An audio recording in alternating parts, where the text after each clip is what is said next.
Bo Armstrong is a Dallas-born, Nashville-based singer-songwriter who pairs hardened lyrics with a heartfelt voice to deliver honest, Texas-inspired Americana songs.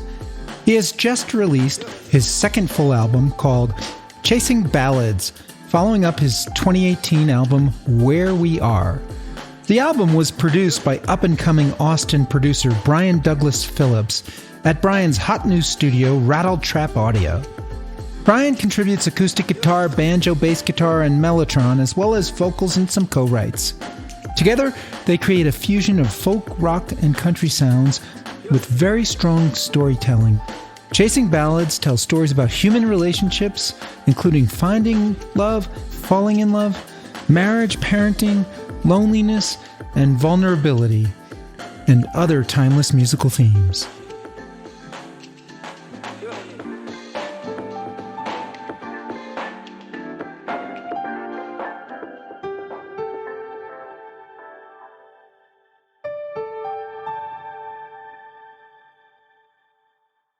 Welcome to Backstory Song. I am your host, Doug Burke, and I am so happy to have here on our show today Bo Armstrong to talk about some of the songs from his new album, Chasing Ballads.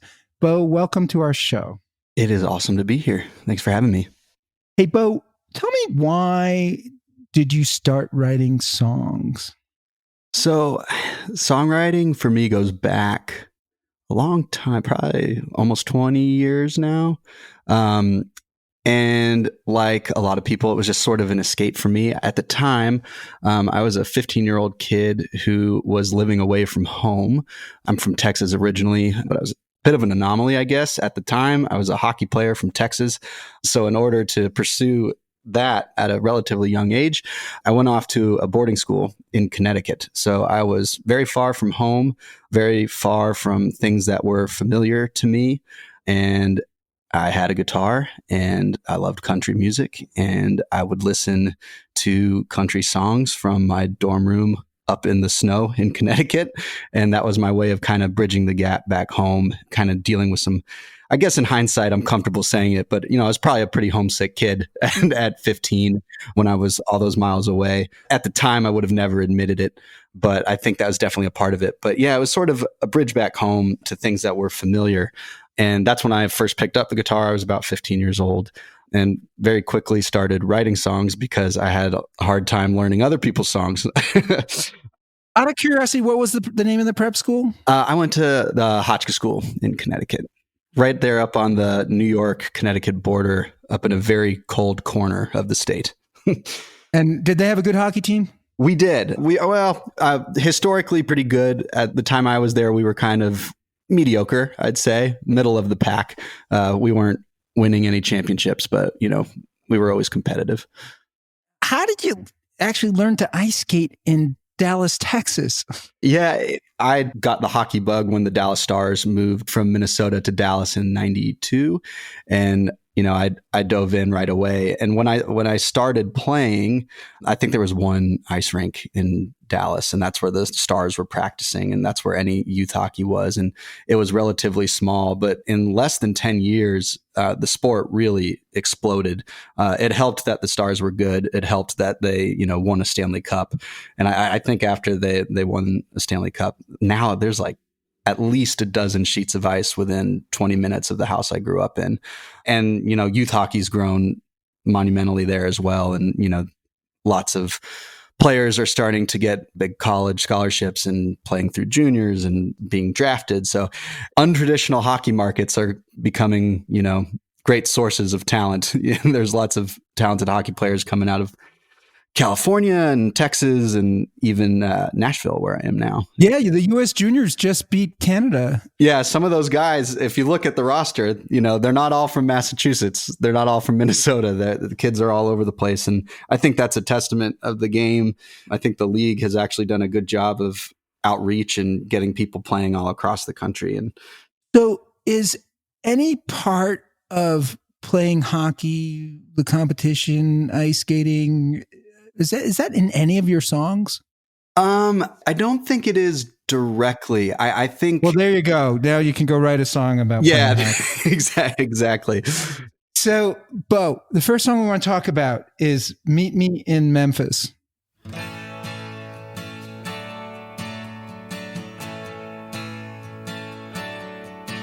Well, I've been stuck in this Mississippi mud. Girl, it's really bringing me down. But I felt the call to Oklahoma County. Got lost in this cotton-picking town. Meet me in Memphis.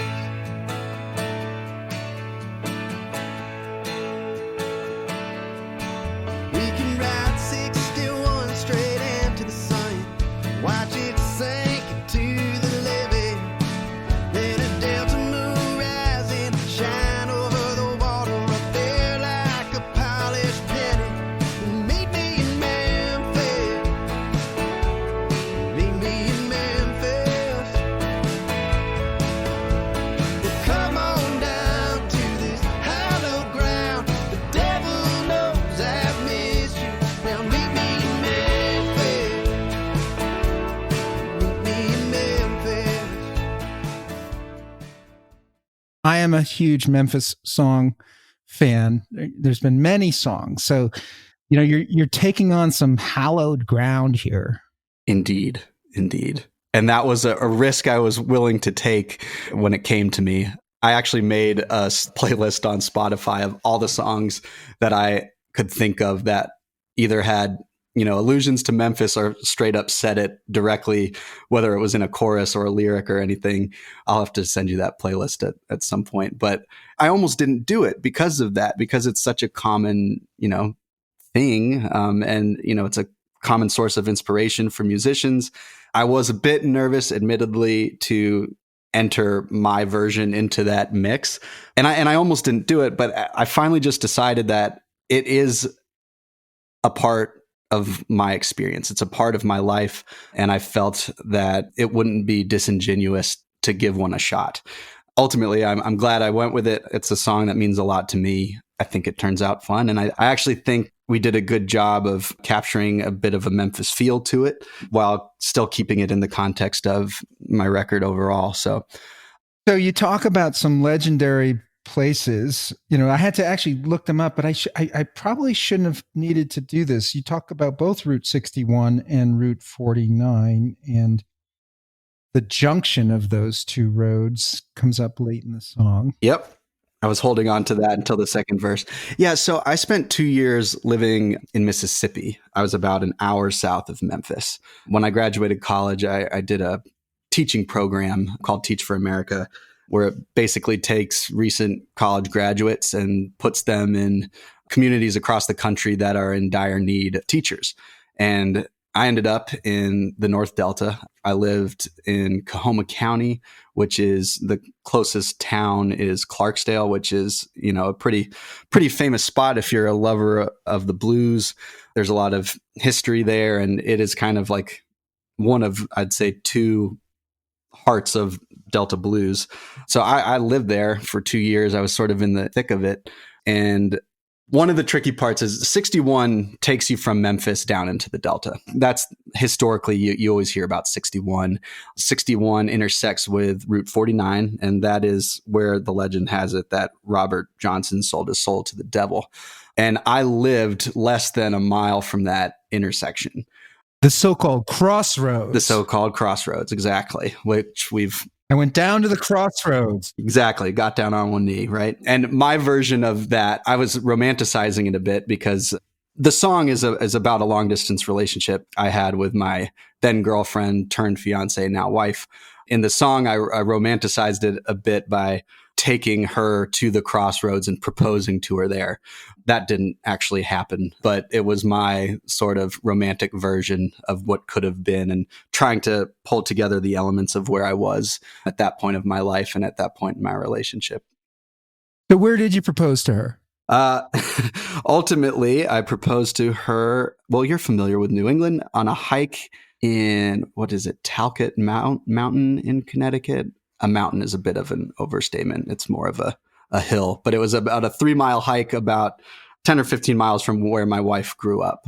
Proposed to her at the top of that little hiking trail. That was something she was familiar with as a kid and something I had grown familiar with just from visiting her and her family over the years. That actually sounds a little more romantic than the crossroads of Route 49 and Route 61. I mean, what is at the crossroads of Route 69 and 40? So it's actually interesting because there's two alleged points where those roads cross. And the one where some would argue is like the true crossroads is in Lula, which is right where I lived. But the marker that is more commonly known is right in Clarksdale. And at that marker, the glorified marker, is an Abe's Barbecue, which is, if you're ever in Clarksdale, Mississippi, definitely recommend it. And there's a sign that commemorates it. The lesser known intersection, I'm probably going to have some true blues enthusiasts really come after me for this, but I believe the proper true place where 61 meets 49 is up towards Lula, where I was living, which again, this is only about 15 miles from the other marker, but there's a little bit of a discrepancy, I feel like. So I had to look up a lot of this stuff, and not far from there is the Blue and White restaurant at Tunica Square. So you say, we'll throw dice under those Hollywood lights just past the Tunica Square, kiss away the night, then hit the blue and white. Yep. Love your internal rhymes throughout your songs. Yep. Now, the Blue and White is the number 2 ranked restaurant on TripAdvisor out of 44 in Tunica. And looks like an awesome place to go. It's awesome. Yeah. So the Blue and White Diner is right on 61. If you're ever driving from Memphis to Clarksdale, you go through Tunica, and Tunica is about 20 minutes from the house that I was living in at the time. But Tunica gets a big shout out in the song because it's in between Memphis and where I was living. And at the time, my then girlfriend, when she was coming to visit, she would of course fly into Memphis. That's where the Meet Me in Memphis comes. And I would drive up to Memphis after a school day on a Friday afternoon and pick her up. And we would drive down 61. And the first time we did that, we stopped for a night and we stayed at the Hollywood Casino in Tunica. Tunica is one of the Delta towns that, depending on how you look at it, either benefited greatly or suffered mightily from the arrival of casinos. There's a ton of casinos in Tunica, and I think some of them have since closed. But the first trip she ever took, I picked her up in Memphis. We drove down and stopped for that Friday night at the Hollywood Casino. Very romantic. We stayed there the night and we went to that diner, Blue and White, which was a spot that I went to frequently with friends while I was living. Because it was such a part of what I was experiencing regularly, I wanted Lindsay to see that on our first trip. So we mixed all that in on her first trip down. But Blue and White, if you're ever making that drive, it's impossible to miss because you'll literally drive right by it. That drive on 61 from Memphis to Clarksdale, which you can then continue your journey down to New Orleans if you so choose. It's a 2-lane highway, 2 to 4 lane highway. And I put highway in quotes. You can't see me putting them in quotes, but it's a road. It is a long, very straight road. And the Blue and White Diner is impossible to miss. You know, I really think you made the right call not proposing at the Blue and White or the Hollywood Casino or the Crossroads there, Bo. I think you're a wise man, Lindsay. You know, your odds of closing were higher the way you did it, I think. And I was still able to romanticize it in song. and that's probably better served there. Yeah. So this is the first song we're talking about, but yeah. I have to say the production values on this album are exceptional and so pleasing. And there's so many layers of sound, especially different types of guitars and mellotrons and steel guitars and acoustic guitars. And your producer and sometimes co-writer on some of the songs is Brian Douglas Phillips. Yes, he's fantastic. He's a master. And he does all this from his home studio with I call him a cast of musicians, 2 guys, Jacob Hildebrand and drummer Fred Manduano. Just as a unit, I mean, it almost feels like you're getting more than one producer because you have those three minds on it all at once. They know each other so well, both personally and musically, that they really know where to take a project. And it's pretty awesome. That process is also seamless and very fun, and they make it interesting for sure. So they call that Rattle Trap Audio in Austin, Texas? It's a home studio in Austin, Texas that they've been making music out of for over 10 years. Brian just celebrated the 10-year anniversary of a little EP that did very big things for an artist named David Ramirez, who has certainly become a bit of a legend over the last 10 years, it seems, at least in my universe. Someone whose songwriting is just fantastic, and the music matches, and it's so incredible to think that projects like that came from that place and they're still doing it 10 years later. And it's been pretty awesome to sort of join that fold in some small capacity and to join the ranks of other songwriters that have, created music in that space.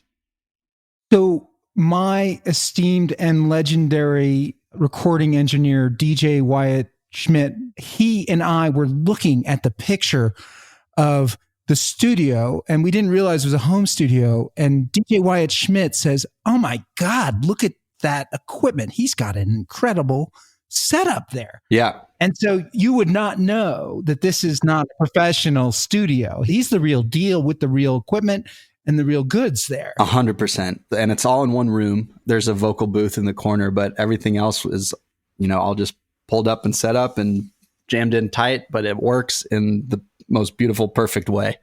So you start this off with a nice acoustic guitar and you go into some sort of, is it the mellotron or steel? I believe that's steel. The keys are pretty prominent in that song. They do a lot to sort of lift and carry things. And it's something that's consistent throughout the record and definitely noticeable from right out of the gate in this song is one of the things I admire about Jacob on guitar so much is that everything is so nuanced. Like, I've watched him sit and twist knobs and pluck one string for 45 minutes to get the sound right. And you think it seems so ridiculous until you hear the final little note stand out in a final recording. And you're like, that's why it's worth the time to chase those little things and not get too caught up in trying to make bigger sounds when you don't need them. That's something I'm grateful for. It's awesome to work with people like that who have an appreciation for their craft at such a detailed level without needing to go over the top or dive in too heavily when it's not necessary. And the same can be said for Brian as a steel player.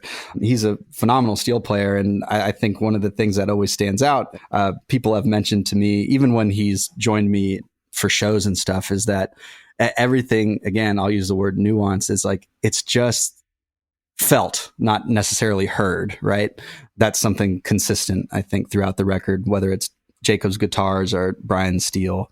Quite frankly, even the way Fred approaches things on drums is like, unless it's entirely meant to be, nothing's in your face. And as a drummer, I think that's like a magical quality to be able to sink in so unobtrusively. So this is a love song to Lindsay. How did she react when you played it to her the first time? About how I expected. Lindsay is very in control, and she very rarely gives away too much, even if it's a song I've written for her. She's pretty well guarded when it comes to that. So I've never gotten like some crazy emotional response from her, at least outwardly or openly. But this, I think she has said to me several times, is her favorite song of mine. And I think that is the case probably because of the same reason it's one of my favorite songs, is it really documents a very important part of our lives. And, it's a pretty detailed account of that place where I was living that she got to visit probably more than she wanted to. But, we were in a long distance relationship for a long time. So it started when we were still in school. She was a year below me. So her junior year, she studied abroad. So that began our long distance relationship. So that whole semester we were apart. That whole summer we were apart. And then I had graduated and moved to Mississippi for 2 years. So that was another 2 years that we were apart. And then when I completed my 2 years of teaching, I moved to New York in an attempt to get a little bit closer. She was living in Connecticut after she graduated. So to get a bit closer, I moved to New York. But again, that was another 6 months where, we were 4 hours apart, but we were still apart. So all in all, it was probably about 3 full years of being together, but living apart. And through all that, I don't think I had ever really captured the long distance relationship in a song. I thought this would be a fun way to kind of tackle that, but at the same time, just really document a place where I lived. I've said before that the song is just as much a love letter to the Mississippi Delta as it is to Lindsay, because it really digs into some of the details of the things that I'll remember from that place forever. Well, if you hadn't shared with us the Lindsay inspiration of the song, you wouldn't necessarily know that it is a love song to a girl as much as it feels like a love song to the birth of the blues and the Mississippi River and this sort of musical hotbed of sound. Memphis, of course, being part of that. Did you guys go out in Memphis on Beale Street? And we did the whole thing. We stayed at the Peabody. So she said, enough with the Hollywood casino. You're taking me to the Peabody on the next trip. If I'm coming down again, we don't need to go to the Blue and White again. You're taking me to Beale Street and the Peabody. Is that how it went down? Yep. More or less. Yeah. I have been so disappointed by the significant other's reaction to songwriters' songs. I had this romantic notion that they would somehow break down in tears and profess eternal love when they heard a love song like this. And I have yet to have that happen on the show. It's like everyone's like, nah, she's kind of like she knows the right songs. And that's kind of interesting and comforting to hear and somewhat vindicating, but it also makes total sense, right? You find a partner who's, not going to gush over every little thing you do, right? You want someone who can appreciate it, but is also a critic and also just appreciates you for what you do beyond your music or anything like that. Over the years, I've rather quite appreciated her being a tough cookie to crack when it comes to writing songs because, you mentioned the hockey thing previously, and I like to think, as much as I say to myself, I'm not very competitive anymore, or at least I'm not when I'm playing beer league hockey, there's still, in my blood, some competitive spirit. And I think some of that comes out when I'm writing a love song and I'm trying to, this will be the one that'll get her. And when it doesn't, I go, well, damn, back to the drawing board. I'll have to do it again. Well, it's good to know that she thinks of Bo Armstrong as more than a hockey playing songwriter. Exactly. And at the end of the day, I think that's pretty important. So I'm grateful for that. This is sort of a random piece of songwriting advice I got from a very random place, but probably 20 years ago when I recorded my first little handful of demos and called it a CD. It was never even online. It was old. And I don't think it ever made it to any streaming platforms or anything because I didn't put it there. But at any rate, it was the first thing I'd ever recorded. I was sharing it with my family, and my aunt, who is a classics professor, who I thought would have no interest whatsoever in my songs, insisted on listening to it. So I sent her a copy of it. And she critiqued it, which completely I was like, oh boy, this is more than I was bargaining for. But I'll remember this forever. One of the critiques that really stood out was you need to give these songs a sense of place. And 16, 17-year-old me didn't really know what to make of that, but it had a big impact on me because I think I thought about it for the next 10 years. Living in a place like the Mississippi Delta, you're obviously in a very important place, and it's very hard to capture those things in a unique and special way, which is why I don't think I was ever able to do so when I was living there. But after I had moved away, I got this Meet Me in Memphis idea. It hit me pretty quickly that could be my opportunity to write about a place and to give a song a serious sense of place. That's what I was going for with that song. And I think it worked out. All of those details are things that if you've driven down 61, you'll notice. And that was very much my life for 2 years.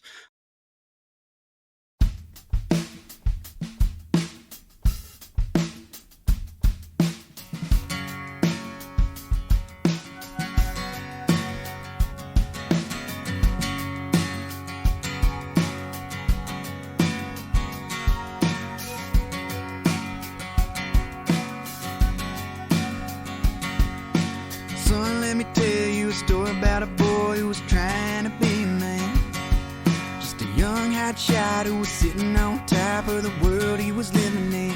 Didn't have a clue, I didn't know about you. I'd hit the town and knock a few down, take somebody home. Another notch in the bell, a prize on the shelf, a name I didn't know, and there'd been a few, but I'm breaking through to the games I played and hard mistakes that led me here to you, to the bitter trail of heartaches and every sorry yes excuse. What I was ain't what I am, and I ain't hiding from the past, but I'll raise a glass to all the days ahead. Here's looking at you, kid.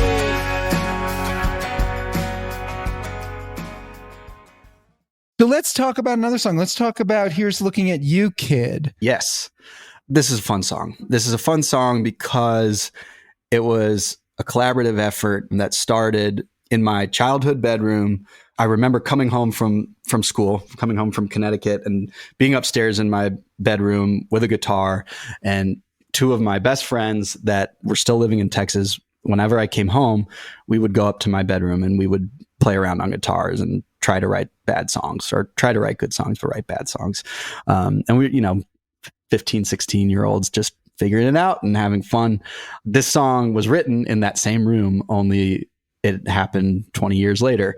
It was just kind of a bizarre, special experience to be in like your childhood bedroom with your childhood friends doing the same things that you used to do as kids. Only now it felt like you were doing it with more purpose and more authority and more meaning. We were just kind of futzing around on guitar, trying to figure out what we were going to write. We had no intention necessarily on writing a song about having kids or anything, but there was a fourth human in the room, and that was one of my friends, his newborn son. He brought along with him, and he was literally sleeping on my bed as we were messing around. So it seemed a little obvious the more we were playing around on the guitar that a song about growing up and having kids was probably a smart thing to write about. We didn't get too far on it that night. We got like the basic structure and melody and a few verse lines that we knew were going to work. But the very next day, I was stopping in Dallas on my way down to Austin, where I was going to do some recording at Rattle Trap with Brian. We had about a fraction of the song written, and the next day I drove down to Austin and finished it with Brian. That was an exhausting one to write. It was probably another 6 or 7 hours of just kind of fumbling over those words. How do you know when a song is done? You sing the last word, I guess. Who knows? Honestly, this song in particular, there's a lot of internal rhyme in the verses. And I think that's one of the things Brian and I both kind of obsess over. We had finished the first verse and the chorus, and we were trying to work our way through that second verse. And I can't remember which lyric it was. I can't remember. I just remember being somewhere in the second verse trying to make one of those internal rhymes click. And we finally got it. And then we're like, that's it. We're going to finish this thing. That was the moment it wasn't when the song was done, but it was the moment that I knew that it was going to be finished and that we were going to be able to record it the next day. So what's the feeling of that's it? Like, how do you know? What do you feel inside? What's going on in your head when you say to yourself, that's it?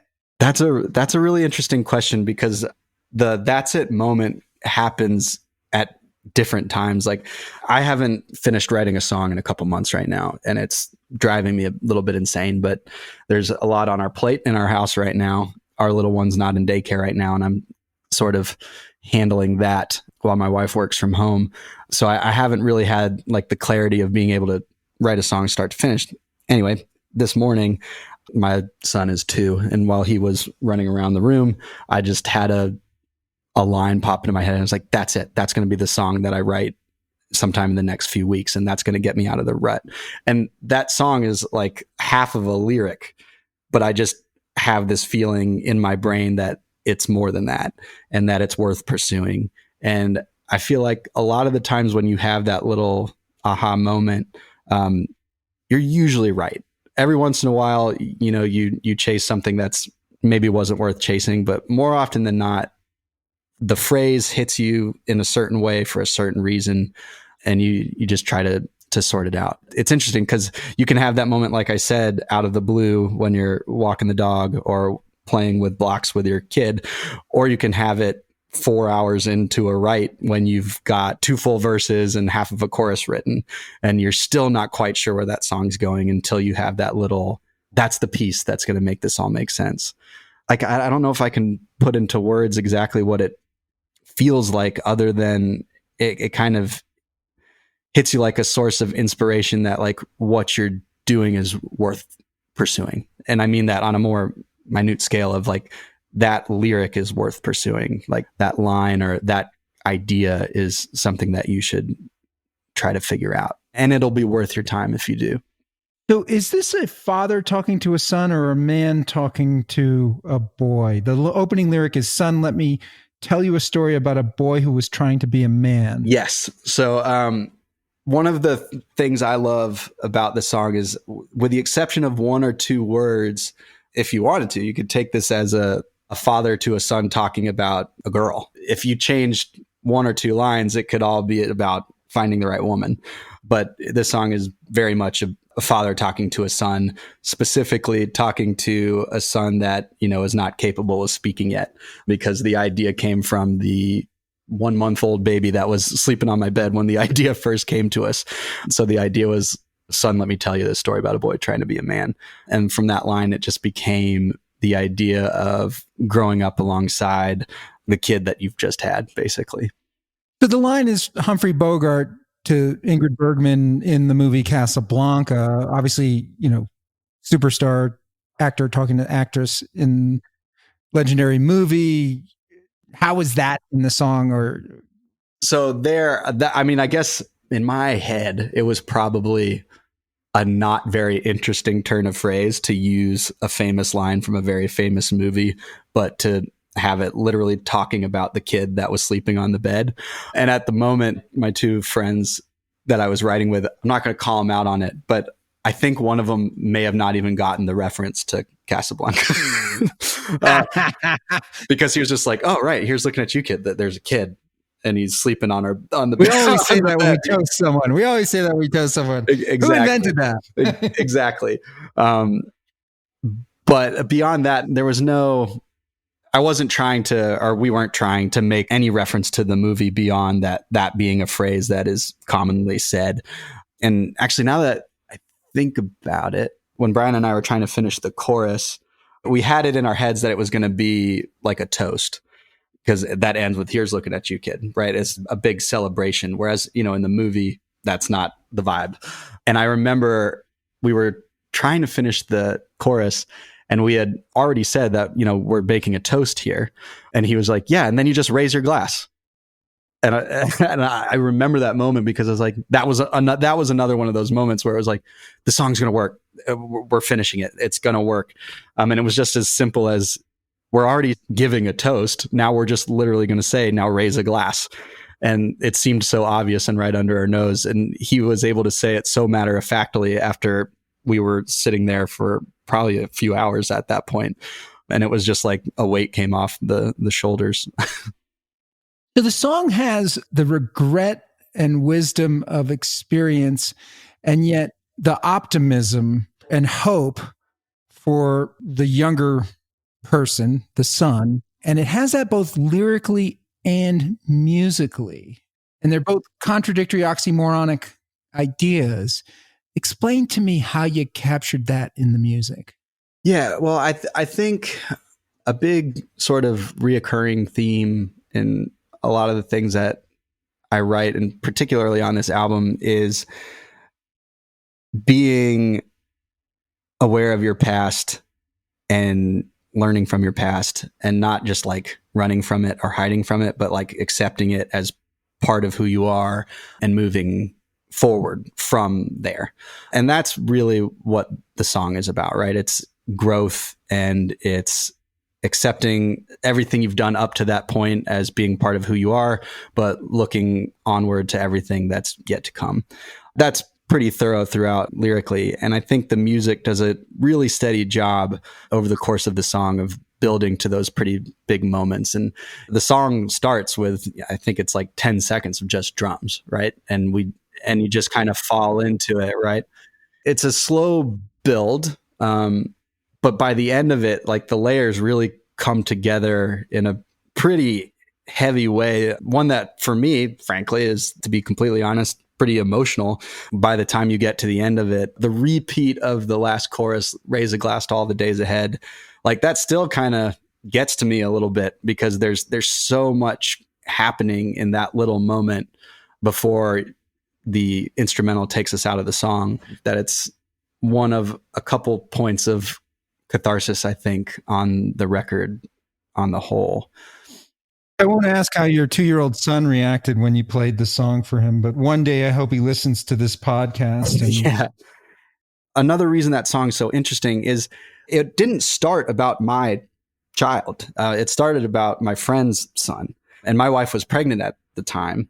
She was probably about 6-7 months pregnant. So like it was definitely something I was seeing coming for me. But it started off like quite literally. The kid in the song is, if we were to take this at its most literal, it would have been my friend's Michael's son, who was asleep on the bed. Michael was a new father. My other friend Hunter, who was writing with us, he actually came up with the initial riff. He's a father of 2. I was an expecting father, and Brian, he had 2 kids and another one on the way as well.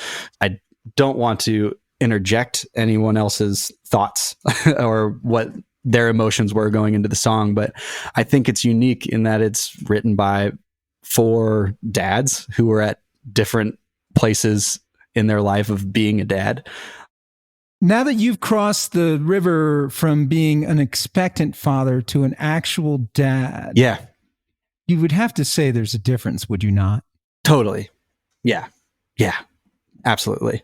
But like those 3, they were writing from a very different perspective than you. Absolutely. And I think that's the "here's looking at you, kid" line that fell out of my mouth when we were looking at Michael's little one on the bed. And in hindsight, that's interesting because I was the only one looking to it aspirationally, right? As something that I had yet to experience. So I was like in full-fledged, let's celebrate to this newborn. I don't have one yet, but I have one coming. So like, let's look forward to everything that's yet to come.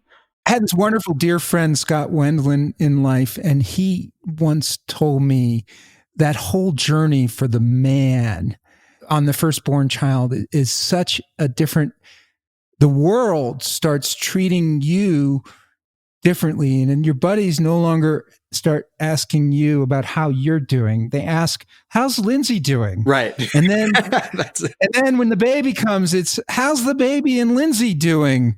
And like you become this afterthought in the friendship, and you're like, oh, and the whole world treats you that way. It's like you're now responsible for this thing. And you welcome it in such a special way, right? Like you lose your narcissism, and or you should.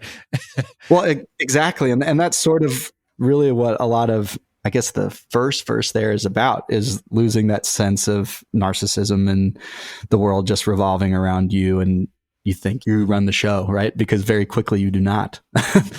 You have no idea about what it's going to be like. You know, you think you do. You've seen, I love it when people say I have nieces and nephews. Like it is not the same thing, you know, as being the dad and being the husband. And, you know, it's a different part of life. I think we were going to go into a different song here, I think, but I'd actually use this as a segue to Mama Sway. Like the calm in the eye of the storm, or the moon in the sky in the hours before morning. You dance like the light on the hardwood floor, back and forth. In the stillness you look right at on, your hips swinging slow and lost in the moment. You move through the room like you're there all alone. And darling, it never gets old. You hold him close in your arms. You roll like an ocean. You whisper a song. It's gentle and strong. You rock it and you sweep me away. Mama's way.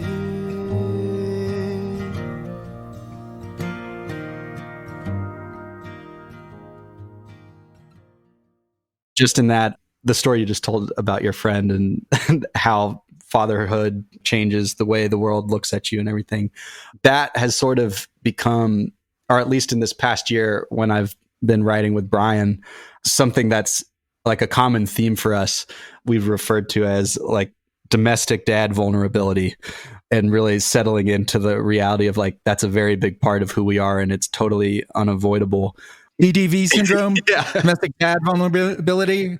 You could write a book on that. You know, that you could take that onto Oprah. Yeah. And again, I don't want to put too many words in Brian's mouth, so I'll pretend it's all from me. But like, we've definitely talked about like, that's something that comes up when we're looking for things to write about. One such thing was when we wrote Mama Sway, right? Like, we wrote that about a month or two after my son was born. I think Brian had just had his third or was coming very soon. It was almost impossible for us to not write about that.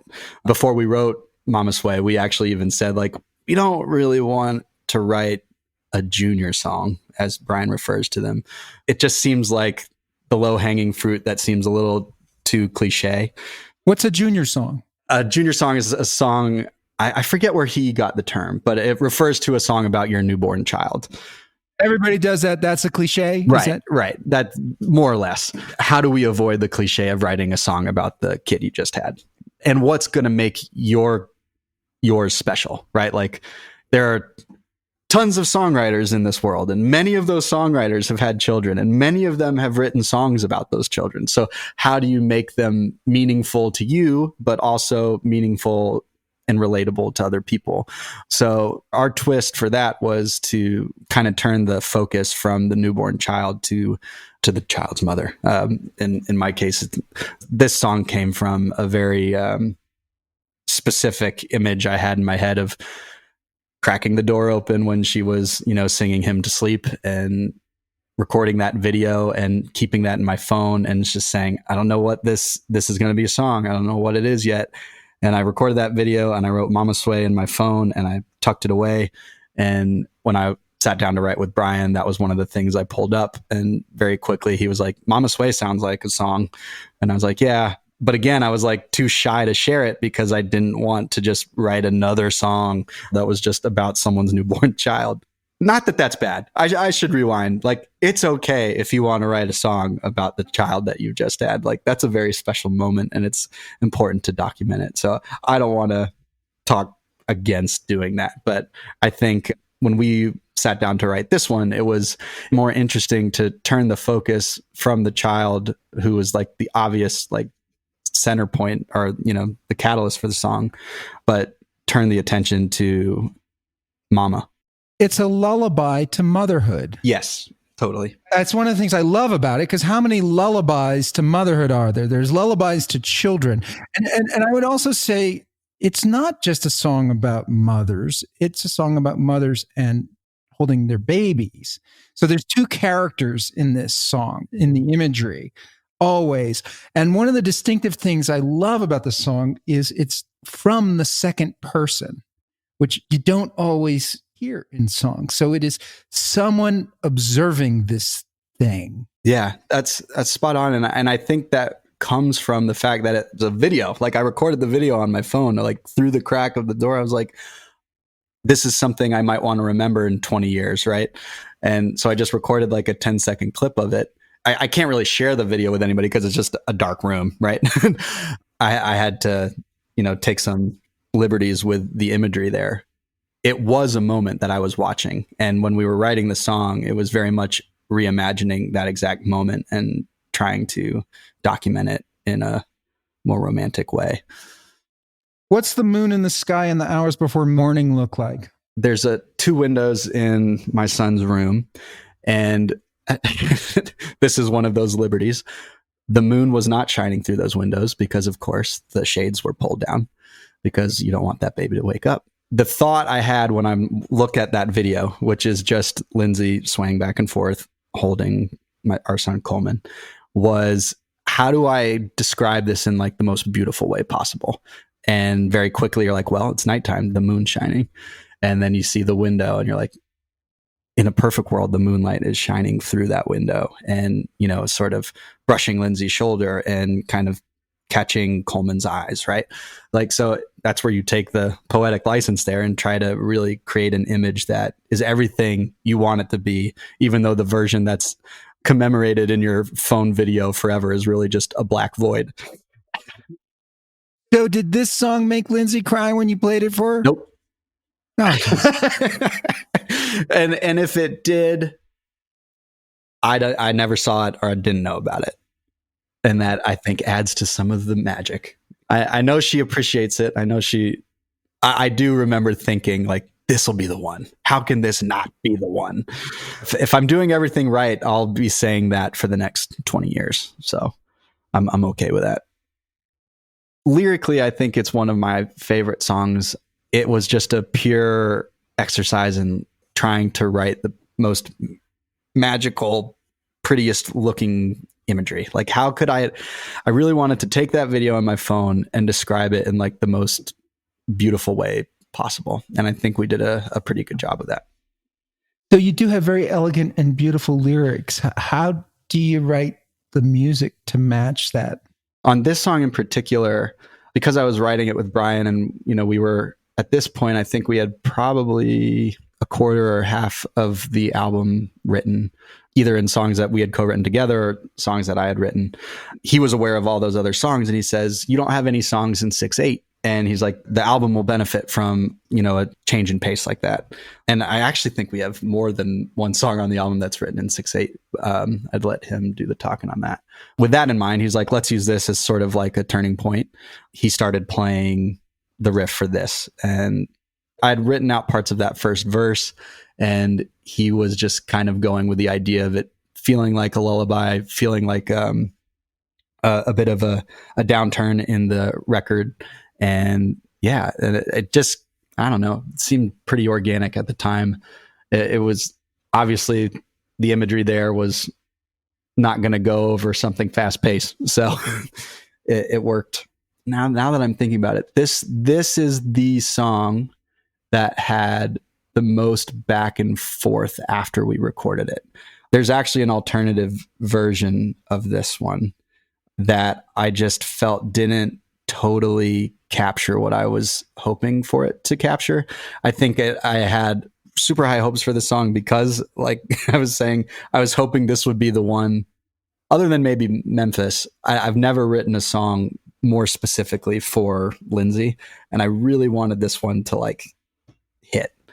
To get her to cry. Yeah, like let's be honest. Like so you got to keep writing because you didn't get her to cry on this one. So you got to give us some more Lindsay songs. Right. And when I got the first mix back for the first pass at this song, it just didn't grab me the way that I thought it was going to. And I think part of that is in part because I had super high hopes for it. I don't think it was a problem with the instrumentation or anything. It just wasn't quite what I felt. So we actually went back and we almost reworked it entirely. We did as much as we could because I was back in Nashville at that point. So we were trying to avoid the trip back to Austin to like really start from scratch. The original version started with heavy piano, I think. And then we switched it to start with heavy, like guitar as the lead instrument. And the first version also went a bit heavier on the electric guitars and some of the ambient electric guitar sounds that I thought were awesome, but I think it was so much different than what was imagining that even though it was wonderful, it wasn't clicking with me. So we ended up pulling that and we went heavier with the acoustic guitar and brought the piano in much later and added some mellotron to it in the bit of the instrumental around the bridge. That's what fixed it for me. And it just made it feel more, I guess, surreal, because that was the challenge for that song, was that it was a very vivid memory of mine, but the memory wasn't beautiful, right? Because it was just lights off in dark room. And I wanted to capture like what is the most beautiful version of what that image could be. The music needed to help, paint that picture. And I think the piano and the mellotron is what fixed that for me. First time I've heard someone on the show say they consciously tried to write a song in 6/8 time. Yeah, and that's not normal practice for me. My brain doesn't think that way. That was totally at the suggestion of Brian, who has a bit more of a command musically than I do. But you tend to think in 4/4 time? Is that? Yeah, I'd say so. Okay. So what does 6/8 time mean to you? What does it connote? Where does it take you? For me now, it takes me to this song because it's the only thing I've ever, if I'm being honest, probably the first time anyone had ever even mentioned a time signature to me when writing a song. I'm not even remotely thinking about that stuff. I'm just kind of going off of whatever I'm feeling and whatever comes out of my hands in my mouth when I'm humming a melody. That is the advantage of working with someone who has a bit more of a command musically, is that he can say, your album will benefit from this. And I'll say, huh? And then he plays it. I'm like, oh, right. That feels like what this needs to feel like. And then we kind of jump into the saddle from there.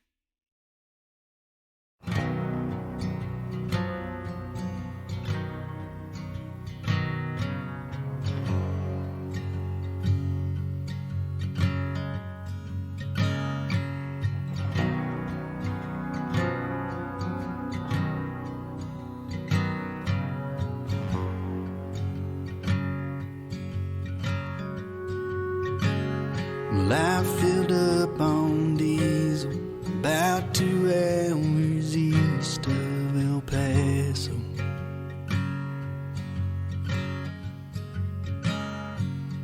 Over the road, another drop and hook load out of Tulsa.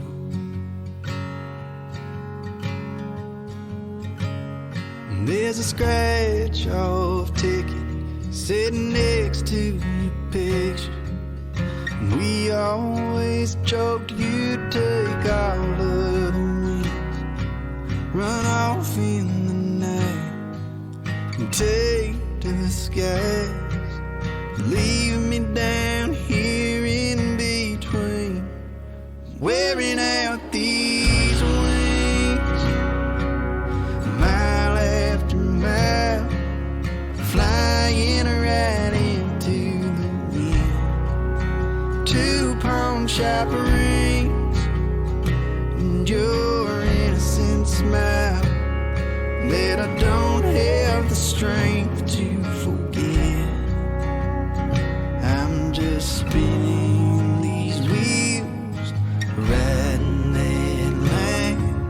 I don't give a damn where it leads, just wearing out these wings.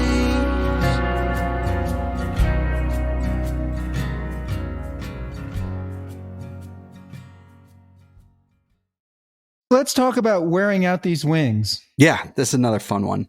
Fun is probably the wrong word, because the song itself is not entirely fun. It's pretty mournful, a little sad, a little mysterious, but writing it was very fun. I think this was the last song I wrote for the record. And it was during quarantine, actually. We were writing over Zoom. Brian and I have written over Zoom prior to the pandemic because he's in Austin and I'm in Nashville now.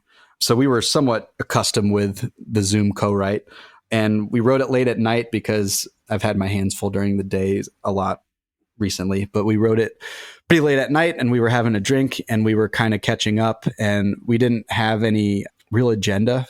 We knew that we could probably use another song or two for the record, but we didn't have anything super specific that we wanted to write. But Brian had this title. He threw out Wearing Out These Wings. And I was like, yes, I want to write what that story is. And neither of us knew what that story was. So we got to sort of dig in from complete scratch and just make up an entire world, entire cast of characters. And we kind of approached writing it like you would write like a short film or a movie script or something, where you're just totally creating a world from scratch. We landed on, long haul trucker who's missing somebody. And we didn't want to give too much away. We didn't want anybody to know why this person's missing someone or where that person went. But we just wanted to dive into like the specifics of this moment in that person's life. And ultimately, the more we kind of slogged away at it, it got to the point where we're like, this character is really coming out of our subconscious here, because it's really someone like the person in this song could very easily be the person talking to his son and here's looking at you, kid. Or he could very easily be the person asking the question, where are you lonesome, on that song. So while I say we didn't, have much of an agenda when we started writing it, the second we started writing, this thread, this theme sort of crept back in pretty quickly. I got that this was a song about a trucker and being on the road, and I had never heard the phrase with a drop and hook load out of Tulsa, but it made a ton of sense to me. Yep. When we were deciding who this person was and what he did, Brian threw out the idea. It was like, I don't know, I kind of have this feeling he's like, drives, long haul truck or something like that. And my head like exploded, because like a few weeks prior, and I told him this story when I was like, that's exactly who we're writing it about. And I'll tell you why.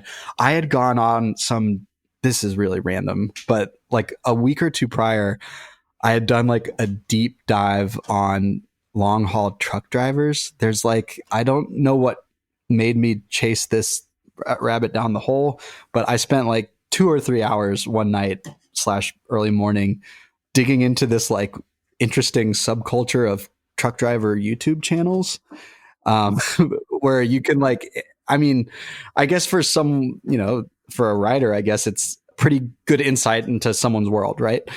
So I spent like all this time, like watching these truck drivers YouTube channels and the way they communicate with each other and sort of day in the life type of stuff. And I was just totally infatuated with it. So when he said that, I was like, I've got some stuff we can dig into for that.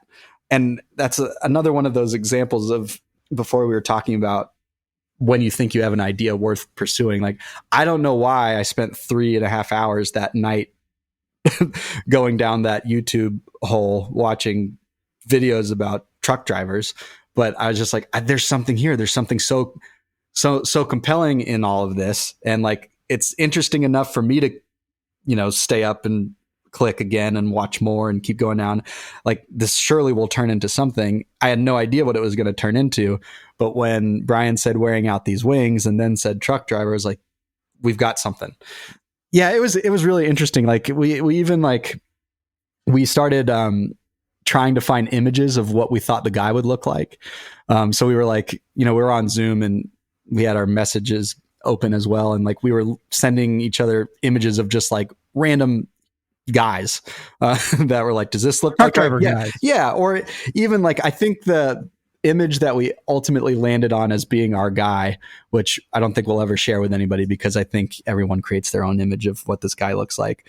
I think the image that we were actually working off of wasn't a truck driver at all. It was a portrait of a farmer that a good friend of mine had taken. I was looking at my friend's photography website, and he's a brilliant portrait photographer. And I was like, I think this guy has like the look. And I sent that picture over and he's like, yeah, that'll be our guy.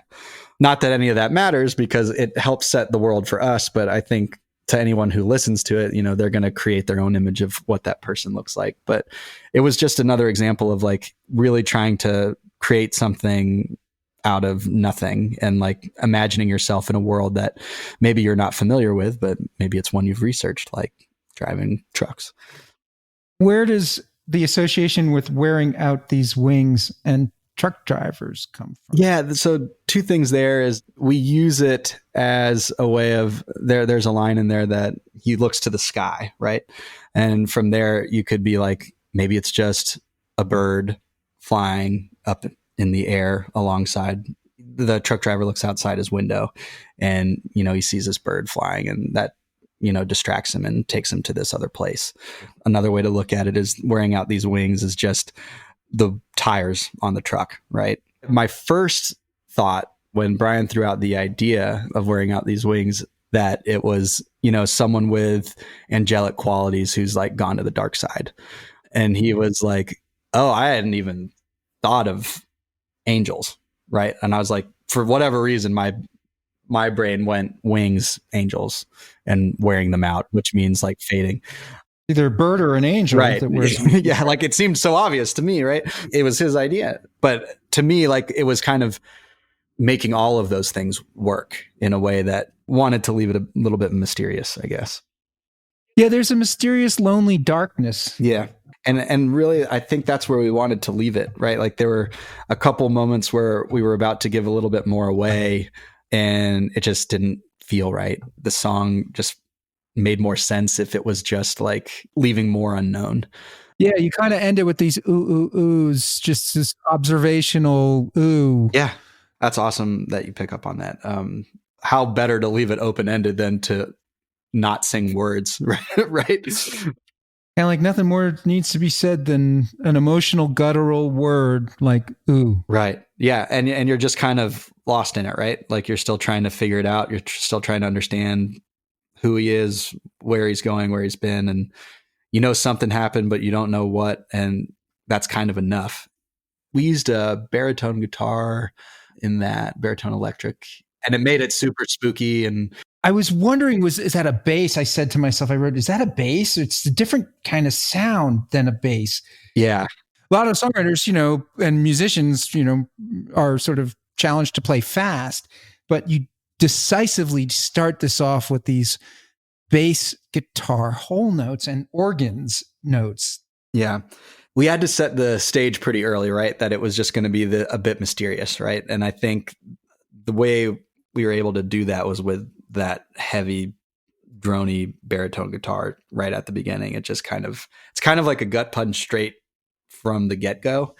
And then the mellotron comes in at the very end as this sort of like hopeful, aspirational moment of like, maybe everything's okay, or, we don't know.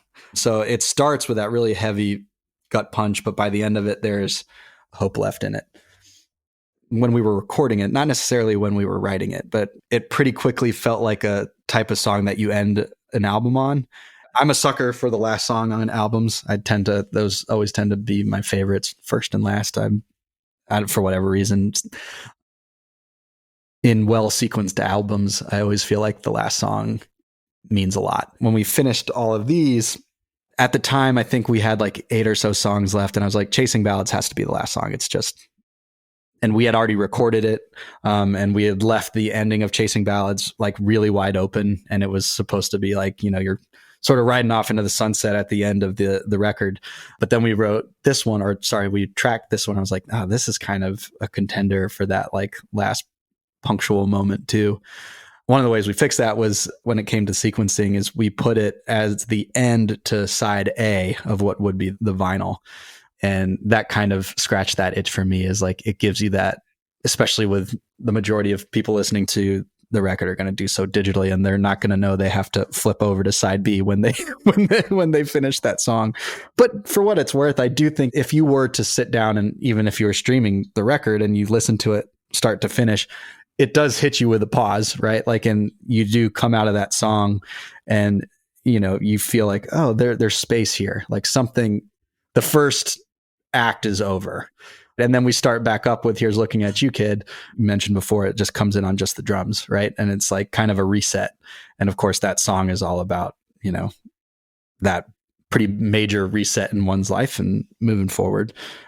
So sorry, that's a tangent about sequencing that to me is like an important aspect of trying to put together a more in-depth story. But it's almost like a legacy concept in the way music is being released on Spotify. I get it. It makes sense. Yeah. And I think it's okay. I'm actually going to release a single in February that I think is very much just going to be a single. I don't think I'll ever want to put it as a part of a greater work, whether it's like a 4-song EP or whether it's an LP. It just feels like this song exists on its own and it's going to be released that way. So I totally get it. It meant a lot to me to put together a full album and to try to tell a story that way. It was fulfilling, and I'm glad I went down that road.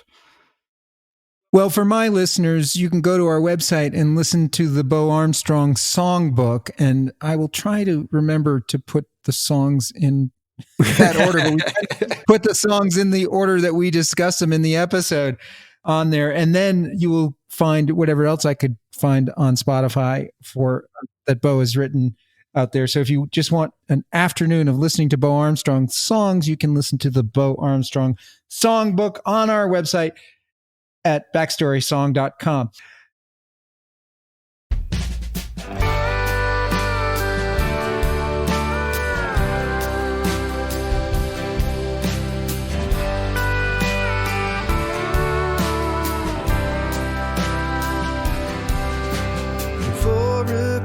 On a Friday again, I'm already thinking about you and the look that you gave me last week when our eyes met across the room. So honey, when I see you this time around, the two of us are gonna burn this dance hall down. Hey there, darling, will you dance with me tonight? Hey there, darling, will you dance with me tonight? Hey there, darling, will you dance with me? I'll spin you around and everyone will see you. Hey darling, will you dance with me tonight?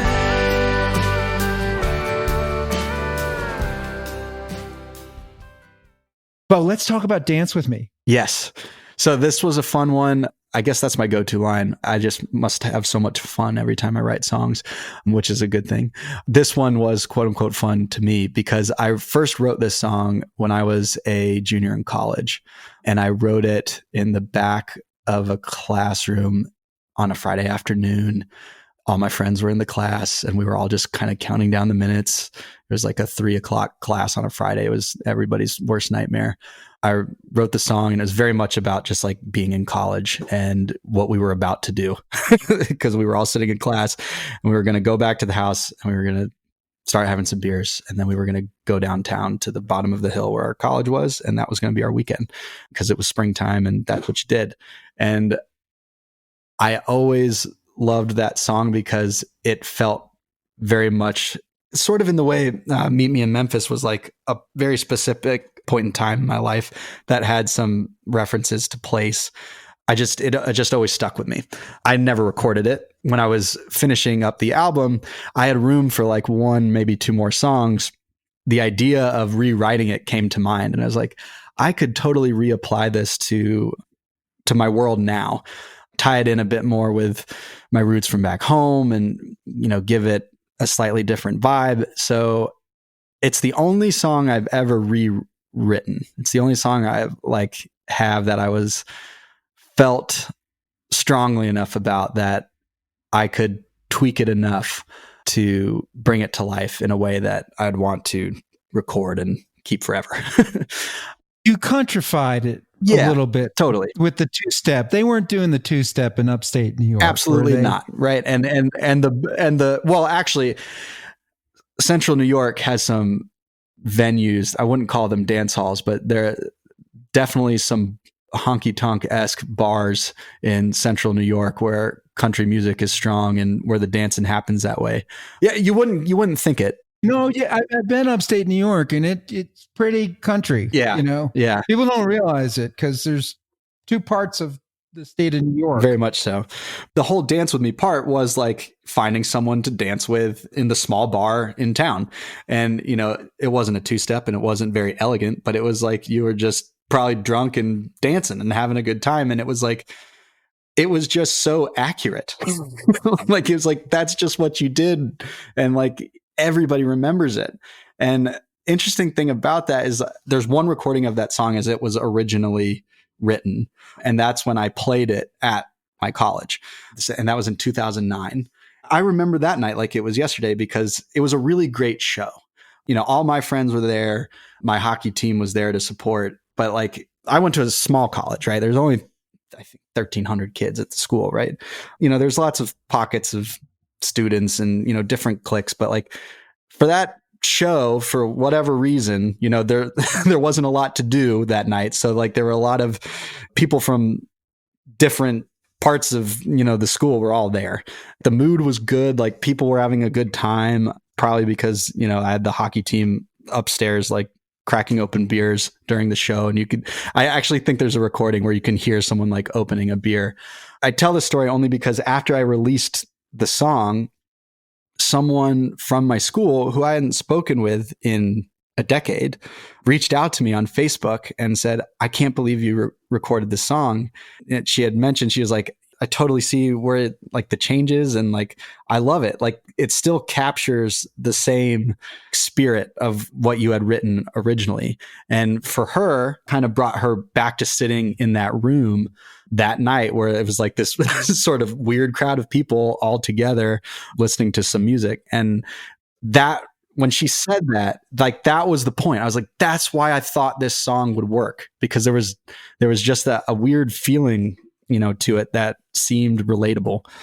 There's a real romantic yearning to this song that I love. It's maybe your most romantic song on the album. I think that's true. And if I'm being honest, like that would be the first song that I ever, she's going to hate that I say this, but that's the first song I ever wrote about Lindsay.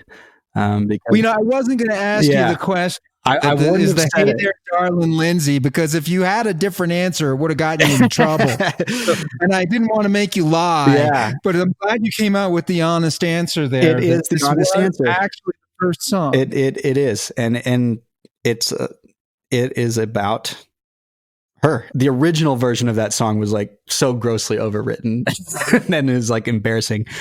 It was very much about her, and I think it was a relief to be able to like keep that spirit and to package it in a way that felt better, for lack of a. I'm not going to ask you if she cried when you played this for her, but it's her favorite. It's her favorite. Okay, it's her favorite. And did she dance there? She did, because you couldn't dance with her because you're playing, right? So I guess there's two things happening here. The night of the show, she was at the show, but she wasn't dancing with me, obviously, because I was playing.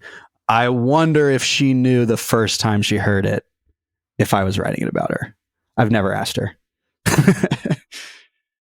So, Bo, if you could pick any song that you've written and any voice in any musical genre to record that song, what song of yours and which voice would you pick to sing it? Would you like to hear?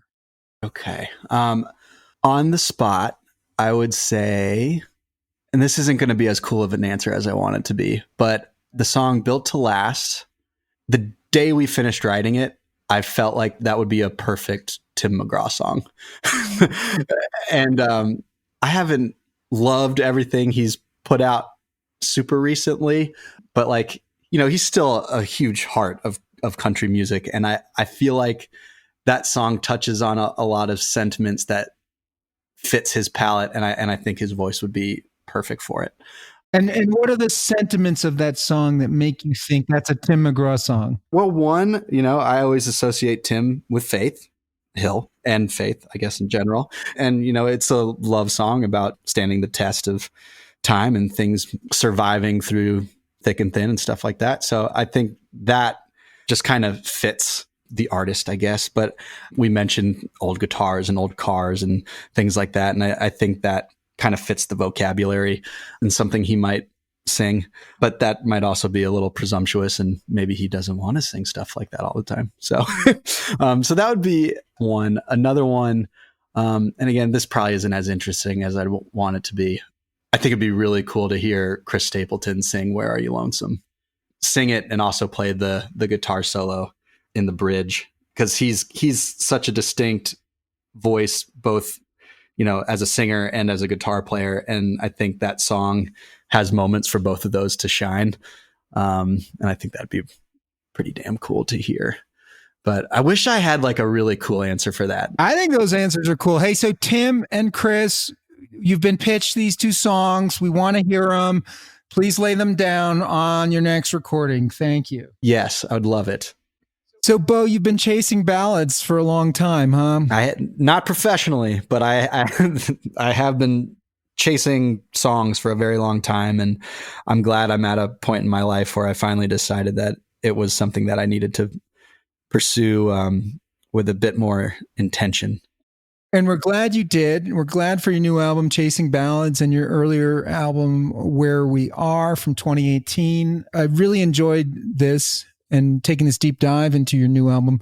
Thank you for coming on our show, Backstory Song. Is there anything you'd like to promote, plug, or say to our audience? No, just thank you so much. Thanks for letting me go off on these tangents. All my friends who know me know that I can go from one end to the other very quickly.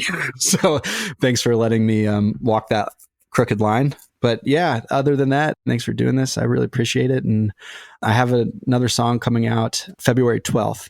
So this episode, I believe, will be out before then. So everyone can put that on their radar. We're starting a new section of the website called New Releases. So maybe we can get you back here to talk about that song when it's ready, where we stay up to date with some of the artists that have been on our Songwriter Spotlight Friday release schedule.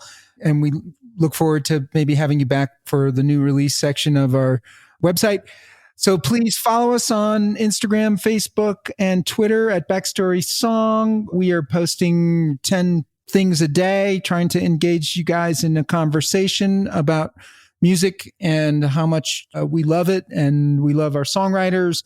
Please listen to our songbook playlists that are on our website so that our artists can get paid by Spotify. And I'd like to thank our sound engineer, DJ Wyatt Schmidt. You are the best. Thank you, Wyatt. Thank you, Wyatt, in the sound booth. And our social media director, MC Owens. And thank you to our listeners for listening to Backstory Song.